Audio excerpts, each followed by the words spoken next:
This is Eric Muathe with Commodity.com. Let's take a look at a stock here that is giving us an opportunity to revisit my method, which I call the Muathe Virgin Breakout.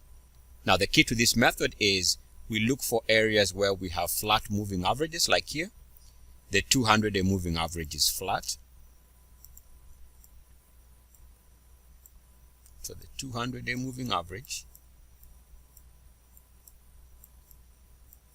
is flat, as you can see. And again, also, so happens here that we also have a flat 50-day moving average, which is right here. So again, this method utilizes the moving averages being flat. The theory behind it is very simple. Let's say we have a moving average. In this case, you can see, for example, the 50-day moving average here was going lower, lower, lower, and then it goes flat like that. So let's think about this. For many months, you are pointing down, and then you stabilize, which is the 50-day moving average, which I'm using here as an example, and you go flat or sideways for a period of time here.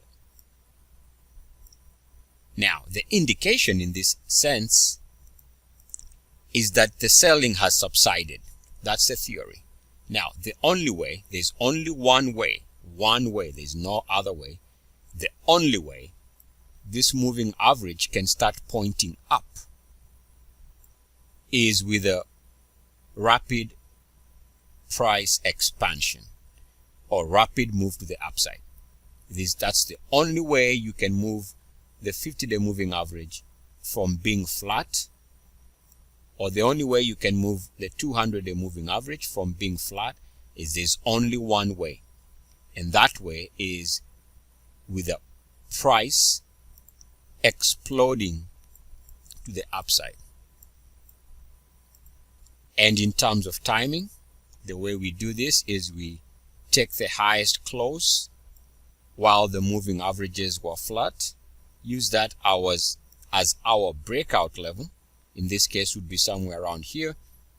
If and when the stock comes back and clears that area, then it is suggesting that there is a likelihood and a probability that the moving averages want to coil up. Here we see the 50-day moving average coiling up. Here we see the 200-day moving average coiling up. And with that price breakout, that's your buy point. And wait to see whether the market rewards you with a fantastic swing trade opportunity. Now, there's more you can learn about this method. There should be an intro video in the description of this video, an intro link in the description of this video. I'm trying to say there's more here. If you take a look at the full playlist right here, with a growing list of about 26 videos so far. This is Eric Muathe with Commodity.com. As always, good luck, peace, and blessings. EOLS.